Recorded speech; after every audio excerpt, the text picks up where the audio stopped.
At its peak, the British Empire controlled more of the world than any empire in history. A quarter of the Earth's land surface, a third of global trade, the largest navy ever assembled, the world's reserve currency. If you had to pick one empire that should have lasted forever, Britain was it. It didn't. And the way it ended is not the story most people think they know. It wasn't invasion. It wasn't revolution. It wasn't a single catastrophic defeat. It was money. Specifically, it was the gap between what Britain projected to the world and what Britain could actually afford. That gap opened slowly. Then it widened faster than anyone in London wanted to admit. And by the time the IMF arrived in 1976 to bail out the former center of the world's financial system, the decline had been running for 60 years. This is how it happened, and why it looks so familiar right now. To understand how Britain went broke, you need to understand how rich it was.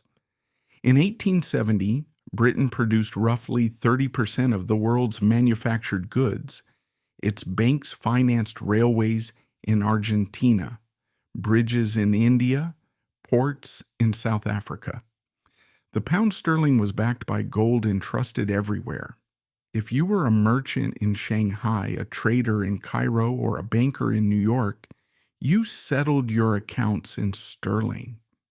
Not because Britain forced you to, because sterling was the safest, most liquid, most trusted currency on earth.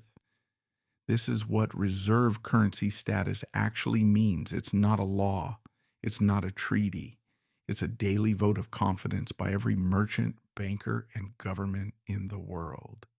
And in 1870, that vote was unanimous.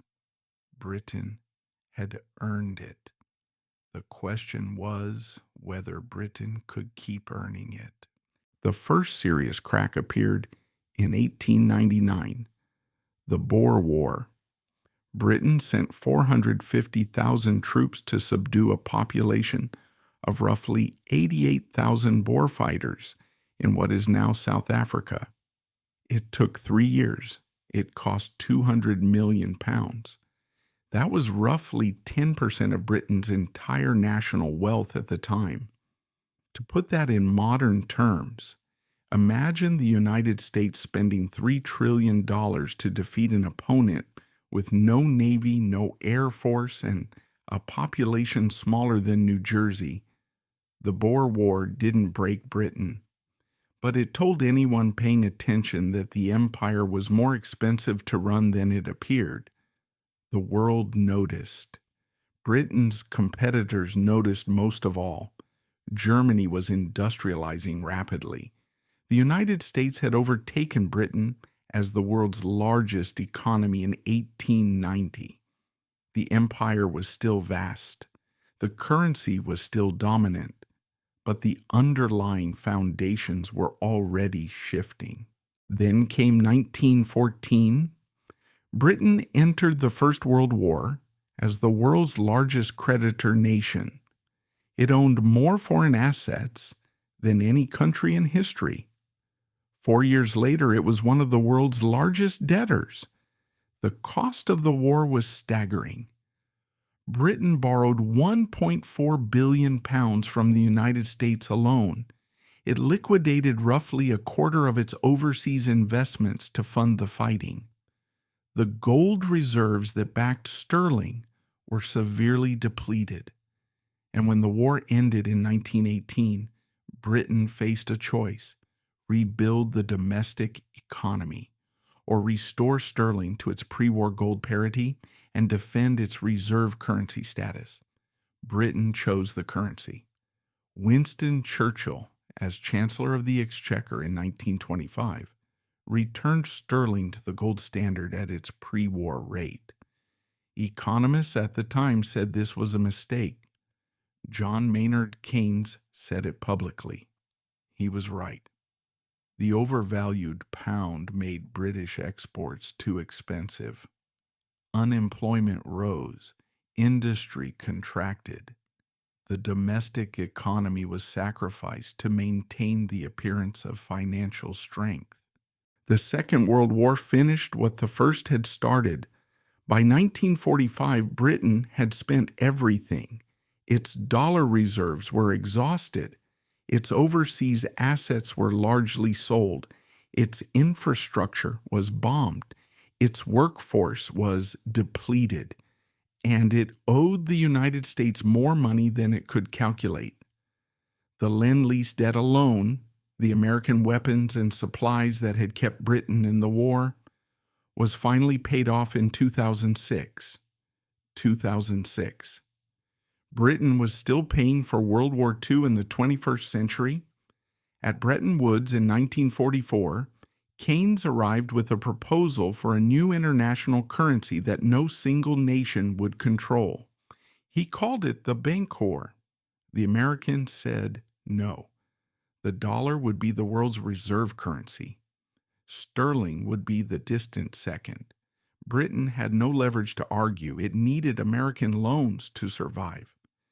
The empire that had run the world's financial system for a century left Bretton Woods as a dependent.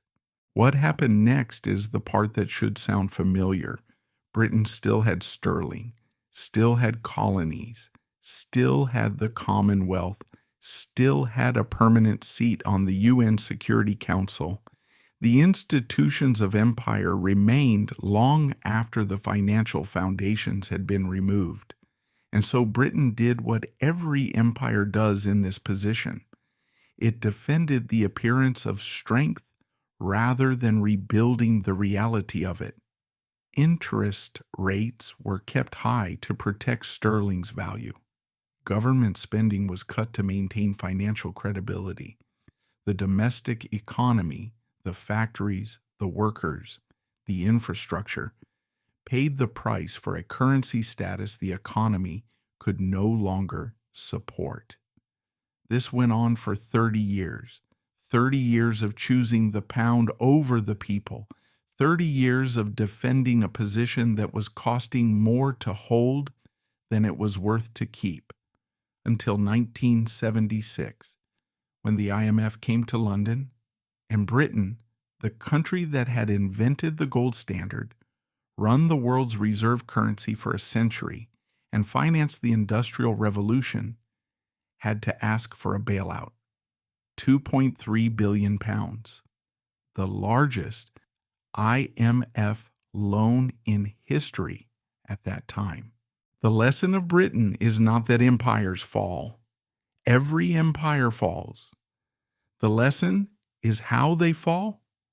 Not in battle, not overnight, not dramatically. They fall by making the same choice repeatedly for decades in the belief that tomorrow the situation will improve.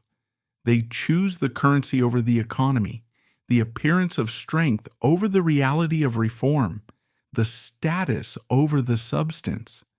Britain had 60 years of warnings. The Boer War said the empire was more expensive than it looked. The First World War said the financial foundations were gone. The return to gold in 1925 said the leadership would sacrifice the economy to defend the currency. Bretton Woods said the dominance was already over.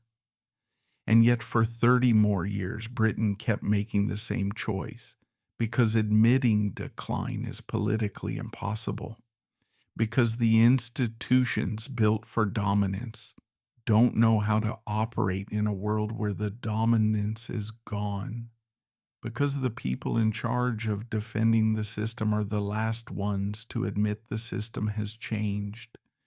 Britain finally admitted it in 1976. The question the next video asks is whether America is making the same 30-year mistake right now. The evidence is already visible. Link is in the description.